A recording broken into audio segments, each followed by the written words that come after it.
Harley started surfing pretty much as early as I could get him in the water. You know, if you're a surfer and you have a child, you're hoping he's going to be a surfer, and Harley grew up underneath all of this surf history that we're looking at now. So it didn't take him long to get an interest in it all. I think at about age 4, he had his first surfboard that I shaped out of a board that I'd snapped. I was pretty particular in that I wanted Harley to learn on a single fin that had soft rails, so he learnt how to use his rails and draw lines, not just flick around on a multi-finned board, because I knew he could always come to that later. I think if you watch Harley surfing, you can still see that in his style.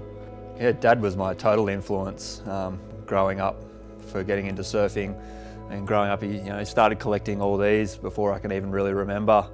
I just don't remember a time of not having these things above my head. We always take me out to all the events locally and stuff. Made me my first few boards. I can't remember anything before Dad taking me surfing. I think that's some of my earliest memories. Well, one of Harley's great strengths is that when he did show an interest in these boards, which was pretty early because he used to fantasise about which one he wanted to ride first, he came with that perspective of he knew what was possible in surfing because he'd seen your Slaters and everybody else, and he'd get on a 70s or a 60s board and he'd try to make it do things that the guys who originally had them wouldn't have even thought of.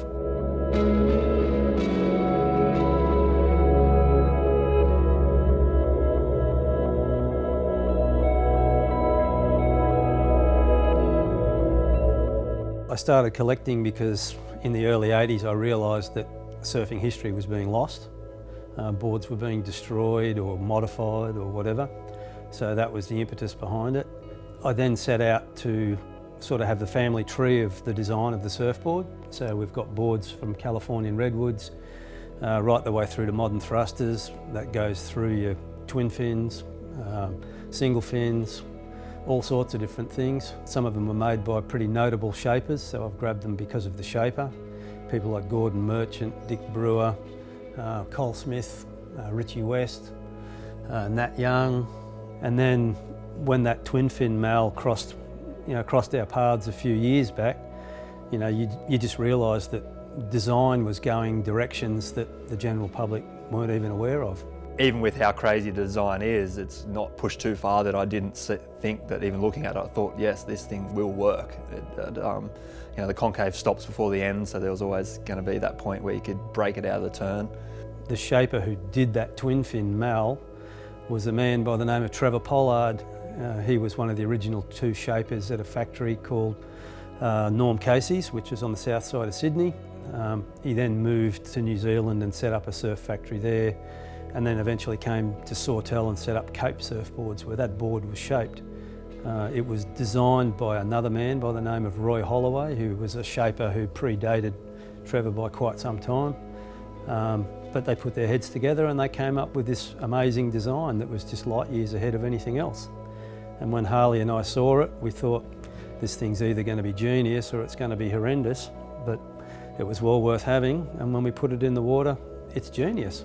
It's something that probably should have taken off, but Harley's just starting to work out now how capable this design and how capable those shapers were.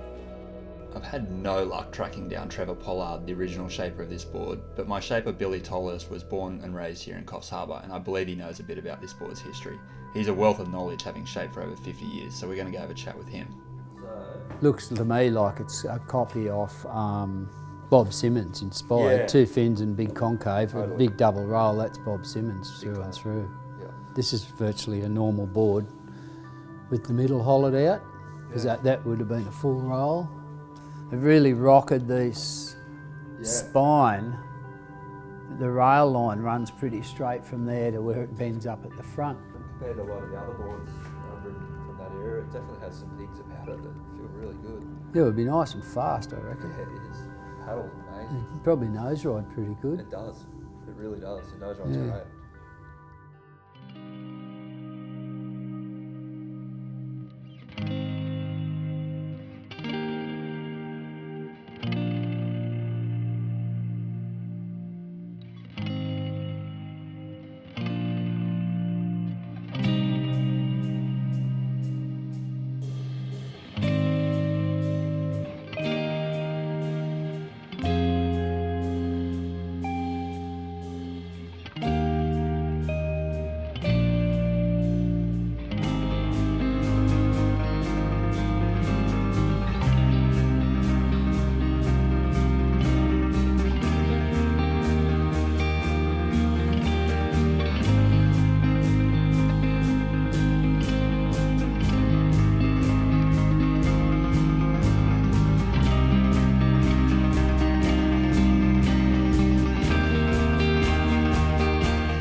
I've always really liked riding different equipment. Yeah, I've always just had those influences of taking sort of old board designs and wanting to see how far they can go from a good performance standpoint. Yeah, seeing this old board come into possession, it was just the ultimate old board ahead of its time, and yeah, it goes insane.